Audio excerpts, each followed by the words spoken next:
శ్లోకము 7 తస్మాత్ సర్వేషు కాలేషు మామనుస్మర యుధ్యాచ మయ్యర్పితమనో బుద్ధిర్ మామే వైశ్యస్య సంశయ.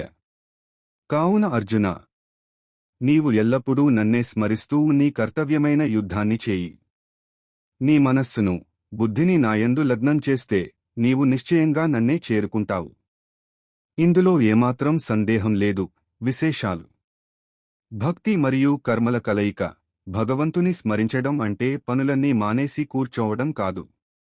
మామనుస్మర, నన్ను స్మరించు, మరియు యుధ్యాచ, యుద్ధం చేయి, పని చేయి అని కృష్ణుడు ఒకేసారి చెప్పాడు. అంటే మన బాధ్యతలు నిర్వహిస్తూనే అంతరంగంలో భగవంతునిపై ధ్యాస ఉంచాలి. మనస్సు, బుద్ధి సమర్పణ. కేవలం మాట వరుసకు దేవుడి పేరు చెప్పడం కాకుండా ఆలోచన, మనస్సు మరియు నిర్ణయం, బుద్ధి రెండూ భగవంతుడికి అంకితం చేయాలని దీని అర్థం. నిరంతర సాధన. మరణ సమయంలో భగవంతుడు గుర్తుకు రావాలంటే అది జీవితంలో ప్రతిక్షణం చేసే సాధన వల్లనే సాధ్యమవుతుందని ఈ శ్లోకం నొక్కి చెబుతోంది. సరళంగా చెప్పాలంటే చేతులు పనిలో ఉన్నా మనస్సు మాత్రం దైవచింతనలో ఉండాలి. శ్లోకము 8 అభ్యాసయోగయుక్తేన చేతసా నాణ్యగామినా పరమం పురుషం దివ్యం యాతి పార్థానుచింతయన్.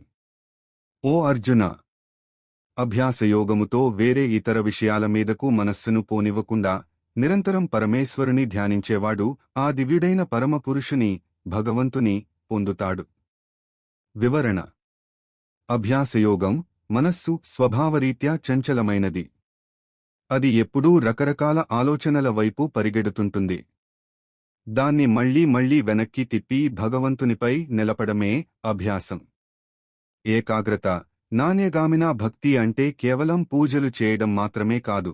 మనస్సు ఇతర విషయాల, కోరికలు, ద్వేషాలు వైపు వెళ్లకుండా దైవచింతనలో స్థిరంగా ఉండటం. ఫలితం: ఇలా నిరంతరం భగవంతుని ధ్యానించే సాధకుడు మరణానంతరం ఆ పరమపదాన్ని, దివ్య పురుషుని చేరుకుంటాడని కృష్ణుడు హామీ ఇస్తున్నాడు.